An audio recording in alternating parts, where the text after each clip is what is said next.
Hello my dear student, कैसे होंगे? सब अच्छे होंगे, सबकी पढ़ाई अच्छी चल रही होगी। आज हमारे ये टॉपिक है जो जेनेटिक्स से रिलेटेड है। ठीक है, आनुवंशिकी मेंडल के नियम, जो हमारे ग्रेगर जॉन मेंडल आनुवंशिकी के फादर हैं। ठीक है, जिन्हें आनुवंशिकी का या जेनेटिक्स का फादर कहा जाता है। इन्होंने अपनी मटर पे जो था, फील्ड वाली मटर था, उस पर प्रयोग किए थे। तो इन्होंने इसमें लक्षण जो बताए थे संकरण करा के या क्रॉस करा के, तो इनके 3 नियम हैं।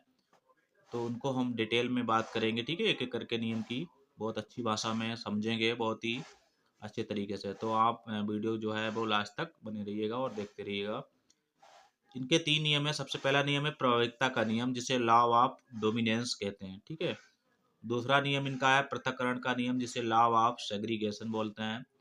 तीसरा नियम है स्वतंत्र अपव्यूहन का नियम, जिसे लॉ ऑफ इंडिपेंडेंस असॉर्टमेंट बोलते हैं। ठीक है, ये 3 इनके नियम है। हम लोग एक एक करके नियम को इसको देख लेते हैं। सबसे पहला नियम आता है जिसका नाम है प्राविकता का नियम। ठीक है, तो सबसे पहले हम लोग देखते हैं कि प्राविकता का नियम क्या होता है, जिसे लॉ ऑफ डोमिनेंस बोलते हैं। जब दो परस्पर विपरीत लक्षण वाले, जब हम लोग मटर के पौधे लेंगे, दोनों अलग विपरीत लक्षण वाले शुद्ध पौधे के बीच शुद्ध पौधे के बीच संकरण कराया जाता है, तो प्रथम पीढ़ी F1 में केवल एक लक्षण दिखाई देता है, जबकि दूसरा लक्षण दिखाई नहीं देता है। दिखाई देने वाले लक्षण को प्रभावी लक्षण कहते हैं और ना दिखाई देने वाले लक्षण को अप्रभावी लक्षण कहते हैं। इसे ही प्रभाविकता का नियम कहते हैं। देखो, प्रभाविकता का नियम में क्या होता है, मेडल ने इसमें 2 शुद्ध मटर के पौधे लिए और उनके दोनों के लक्षण अलग अलग थे। उन्होंने आपस में क्या कराया, संकरण कराया। तो उसमें सिर्फ एक ही लक्षण दिखाई दिए, सिर्फ लंबे ही लक्षण यानी कि प्रभावी लक्षण ही दिखाई देते हैं, अप्रभावी लक्षण नहीं दिखाई देते हैं। ठीक है, जब आप उसमें क्रॉस कराया, उन्हें संकरण कराया, तो सिर्फ प्रभावी लक्षण ही मिले, तो इसलिए इसको प्रभाविकता का नियम भी कहते हैं। तो हम इसको फिगर की तरफ देख लेते हैं। देखो, जैसे हमने लिया है, मेडल ने जो लिए थे इसमें, जैसे बात करते हैं शुद्ध पौधे, मतलब शुद्ध लंबे पौधे लिए, लंबा पौधा लिया और शुद्ध बौना पौधा लिया। ठीक है, इसको हमने मतलब जो कैपिटल टी मान लिया, इसको हमने स्मॉल टी मान लिया। अब इनका हमने आपस में क्रॉस करा दिया, मतलब संकरण करा दिया। संकरण कराया तो क्या हुआ, इसमें सभी लंबे पौधे ही प्राप्त हुए, यानी कि जो टी यानी कि कैपिटल टी और स्मॉल टी, यानी कि इसको संकर होने पर ये प्राप्त हुआ F1 पीढ़ी में। ठीक है, जो संतति प्राप्त हुई F1 पीढ़ी में, वो क्या प्राप्त हुए, सभी लंबे पौधे ही प्राप्त हुए, यानी कि बौने पौधे नहीं प्राप्त हुए। तो इसमें हमने 2 अलग अलग विपरीत लक्षण वाले पौधे लिए थे और उनका क्रॉस कराया था, लेकिन सिर्फ क्या हुए, हम सभी लंबे पौधे ही प्राप्त हुए, यानी कि सिर्फ प्रभावी लक्षण ही दिखा, एक ही लक्षण की पहचान हुई है, अप्रभावी लक्षण नहीं प्राप्त हुए हैं। तो इसलिए इसको क्या हम लोग बोलते हैं, लॉ ऑफ डोमिनेंस या पृथक्करण का नियम भी कहते हैं। तो ये मेडल का मतलब प्रथम नियम है, जिसको हम प्रभाविकता का नियम भी कहते हैं। इसके बाद हमारा दूसरा जो नियम आता है, उसको देख लेते हैं।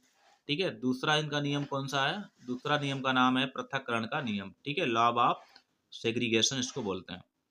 इसमें क्या है, देखो होता है, जब प्राविकता नियम से प्राप्त प्रथम पीढ़ी, यानी कि जो प्राविकता नियम मतलब कौन सा, जो अभी हमने प्राविकता का नियम पढ़ा है, लॉ ऑफ डोमिनेंस, उसमें जब प्रथम पीढ़ी के जो पौधे हुए, प्रथम पीढ़ी F1 के पौधे से विपरीत लक्षणों का एक निश्चित अनुपात में पृथक्करण हो जाता है। देखो, पृथक्करण के मतलब क्या होता है, अलग अलग बढ़ जाना, अलग अलग युग्मक में बढ़ जाना। ठीक है, तो इसमें जो पृथक्करण का नियम होता है, इसमें जो युग्मक होते हैं वो शुद्ध रूप में माने कि अलग अलग बट जाते हैं, यानी कि कौन बोने हैं, ठीक है, और कौन जैसे मानो शुद्ध लंबे हैं या शुद्ध बोने, ये सब बढ़ जाते हैं।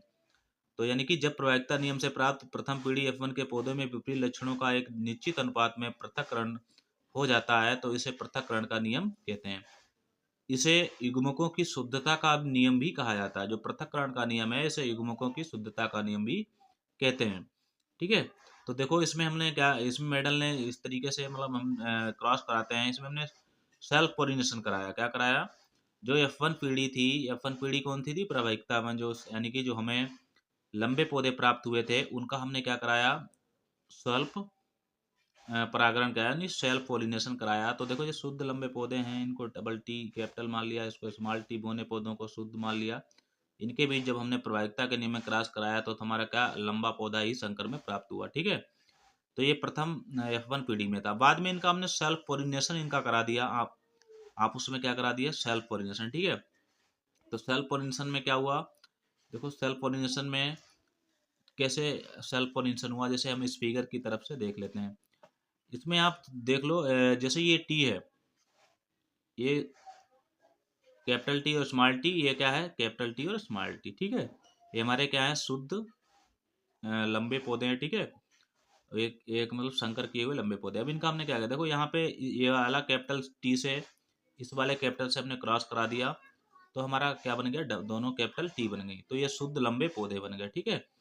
इसके बाद हमने क्या, ये वाली टी ली और इस वाली स्मॉल टी से हमने क्रॉस करा दिया, तो क्या बन गया, एक कैपिटल टी, ये स्मॉल टी, ये क्या बन गया हमारे, ये हमारे बन गए हैं, ठीक है। ये भी हमारे क्या है, लंबे पौधे ही बन गए, ठीक है।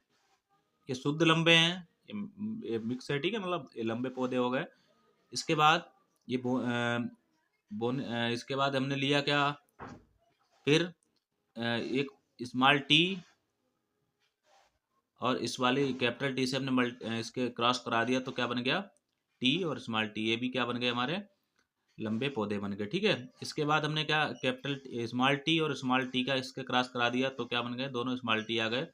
स्मॉल टी मतलब क्या होते हैं, बोने होते हैं, और कैपिटल टी मतलब क्या होते हैं, लंबे होते हैं, ठीक है। ये मटर के पौधे पे इन्होंने प्रयोग किए थे। तो ये स्मॉल टी, ये कैपिटल टी, तो स्मॉल टी मतलब क्या है, बोने पौधे हो गए। देखो इसमें आप देख लो कि जैसे हमारे जो शुद्ध लंबे पौधे जो प्राप्त हुए हैं, इसमें हम लोग देख लेते हैं। देखो शुद्ध लंबे जो पौधे हमारे प्राप्त हुए हैं वो 25% प्राप्त हुए हैं, और लंबा पौधा संकर में और लंबा पौधा संकर में ये दोनों क्या है, देखो ये 25-25 यानी कि 50% प्राप्त हुए हैं। और बोने पौधे में F2 पीढ़ी में शुद्ध जो हमारे प्राप्त हुए हैं वो 25% प्राप्त हुए हैं। इसलिए इस नियम का जो रेशियो होता है वो कितना होता है, 1:2:1, ठीक है। यानी कि 25:25, 25:25, ठीक है। 1:2:1 ये रेशियो है, किसका है ये हमारा पृथक्करण के नियम का है, ठीक है। तो मेंडल का ये क्या है, हमारा दूसरा नियम है। तो ये हमने इस क्लास में आपको सिर्फ दूसरा जो है दो ही नियम आपको बताए हुए हैं। तीसरा जो स्वतंत्र अपव्ययन का जो नियम है, मैं अगला क्लास इसका मतलब अगले क्लास में आपको बताऊंगा। अगर आपको ये अच्छा लगा हो हमारा क्लास, अगर आपको समझ में ना आया हो, कोई भी डाउट हो, तो आप कमेंट करके हमसे पूछ सकते हो, मैं आपकी पूरी हेल्प करूंगा, ठीक है। और अगर अच्छा लगा हो क्लास को तो इसको लाइक कर दीजिए, अगर आपने अभी तक सब्सक्राइब नहीं किया है तो सब्सक्राइब कर लीजिए, ठीक है।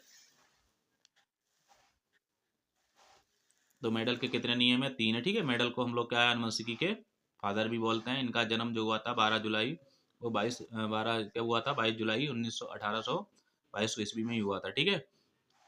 थैंक